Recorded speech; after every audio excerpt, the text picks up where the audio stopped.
I'm Jessica Marie Porter, and I'm a mixed heritage member of the Chinook Indian Nation. I was born and raised on the Willapa River. My ancestors are actually from here, from Willapa Bay. Our traditional territory is located at the mouth of the Columbia River, both sides of the river. Before they were Washington and Oregon, that was Chinook country. And it still is Chinook country, even though it's not recognized as such. I mean, we never ceded that land, so it's still Chinook country, and our ancestors are from there. Our members still live there. So what's it like being Chinook? And if you could describe it in one Chinook Wawa word, what would you use? This is your test.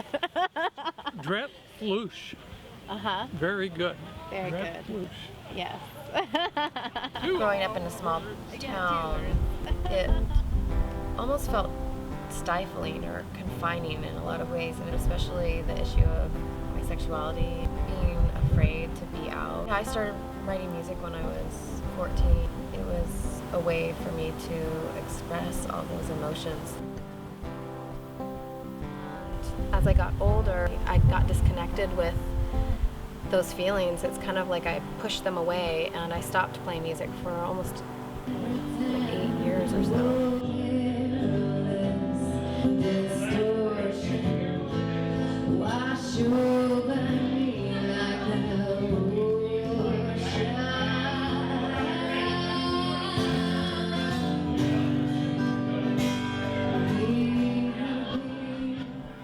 And then when my mom died, I think it was really unexpected. She died 2 days before her 60th birthday, and my siblings and I were in the middle of planning her 60th birthday.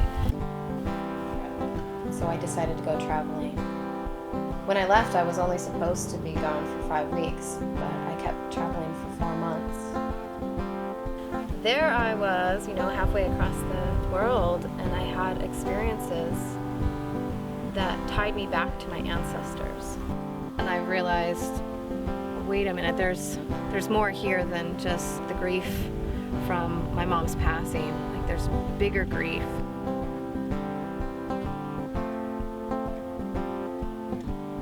My great-grandma Ella, she was sent to boarding school, and that started a cycle of abandoned child in my family. It was a cycle that kept being passed down, and I really think that cycle is a big part of why I've held back from starting my own family. We've focused so much on the intergenerational trauma, what's been passed down from our ancestors, and I mean, certainly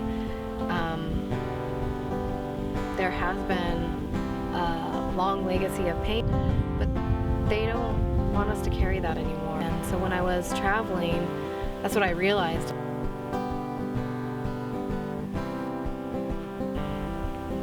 Even a year ago, I really didn't know everything that was going to happen this year. My life looks completely different. What's exciting is all that traveling around me back home to finally tell this story.